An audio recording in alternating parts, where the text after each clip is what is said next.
அஸ்ஸலாமு அலைக்கும் வரஹ்மத்துல்லாஹி வபரகாத்துஹு. அல்லாஹ் சுப்ஹானஹு தஆலாவின் உயர்வான பெயர்களைக் கொண்டு நாம் அவனிடம் கேட்கும்போது அல்லாஹ் நாம் கேட்டதை வழங்கக்கூடியவனாக இருக்கின்றான். இதனை பற்றிய ஹதீஸாக அனஸ் பின் மாலிக் ரலியல்லாஹு அன்ஹு அவர்கள் அறிவிக்கிறார்கள். அவர் அல்லாஹ்வின் தூதர் நபிகள் நாயகம் ஸல்லல்லாஹு அலைஹி வஸல்லம் அவர்களுடன் அமர்ந்திருந்ததாகவும் ஒரு மனிதர் தொழுது கொண்டிருந்ததாகவும் கூறினார். பின்னர் அவர் பிரார்த்தனை செய்தார்.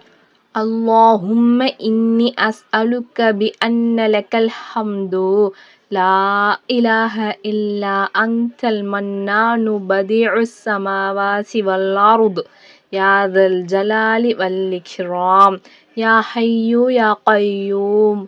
இந்த துஆவின் பொருளாவது, யா அல்லாஹ், உன்னிடமே நான் கேட்கிறேன். ஏனென்றால் எல்லா புகழும் உனக்கே உரியது. உன்னைத் தவிர வேறு கடவுள் இல்லை. தாராள மனப்பான்மை கொண்டவனே, வானங்களையும் பூமியையும் படைத்தவனே, மாட்சிமைக்கும் கண்ணியத்திற்கும் சொந்தக்காரனே, ஓ உயிருள்ளவனே, ஓ தன்னிறைவு பெற்றவனே என்று துஆ செய்தார்கள். இந்த ஹதீஸை அறிவித்தவர் அனஸ் பின் மாலிக் ரலியல்லாஹு அன்ஹு அவர்கள். நூல் அபூ தாவூத் 1495.